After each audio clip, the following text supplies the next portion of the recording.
Mansfield in the morning. So, let's look at the news first.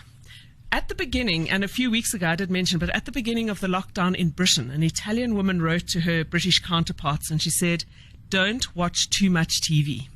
She said, don't watch CNN, don't watch Sky News all day long. Watch, see what's going on, and then turn it off.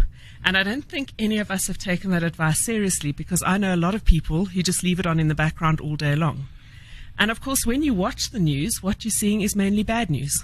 It seems to me that bad news and sensational news is what sells. That's what draws people in. And we get drawn into the cycle of negativity. And I've spoken before about how everything is energy. And that's the energy that you're actually absorbing, if that's what you're watching, or even if you just have it on in the background all day long. So we need to be really careful about limiting it. I'm not saying that we shouldn't watch the news. I'm not saying that we shouldn't be informed, but we need to make sure that we limit the time that we are watching.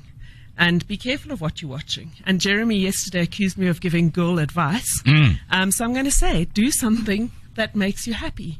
Don't watch the news all day. Perhaps watch a love story on TV. Jeremy? Can't wait. I can't wait for the feedback on Now that. you're allowed out between 6 and 9. Go for a walk. Breathe in the fresh air. Find things that you're grateful for. Things that will make you feel good and feed you with positive energy. And then the second thing, of course, is social media. So the good news about social media is that this is the first time in the history of the world that information is spread so rapidly. It's disseminated throughout all communities really rapidly through social media. But the trouble is not all of it is accurate and not all of it is true. So some of the good things I've got out of social media, there was that video that did the rounds on how to wash your hands. And she put black stuff on her hands and showed us what places in our hands we were missing. I found that really informative. But of course, there's also a lot that's not true.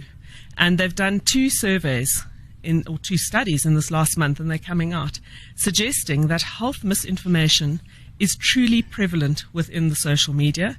More than a third, and I found this quite frightening, more than a third of social media posts on the coronavirus are simply wrong, with millions of posts each day spreading inaccurate health details. And I think we need to be aware of that when we're on social media. We've got more time now. We're spending more time on social media. Be aware of it. And then also be aware of the massive influence that it has on the public response to the virus. And we need to be responsible users of social media and responsible in what we post. And that's where you two come in, and also Parky and Dylan in the afternoon. You're posting things that lift people up. Yeah. They're informative, but they also lift people up. And I think that's what we need to be doing. As a society in general, we need to be posting the good things, the positive stories, the things that will make people feel better, not the things that are going to drag people down, and certainly not be spreading things that are inaccurate and feeding into this whole frenzy now of all these theories that are behind different things. Let's actually be responsible in the way we use it and in what we post, because it's really powerful. And my last thought, don't start today with the broken pieces of yesterday.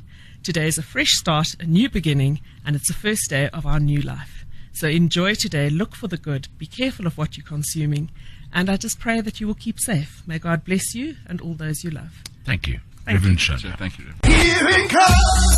It's Mansfield in the morning. Driven by Sandown Motors, your Mercedes-Benz partner. On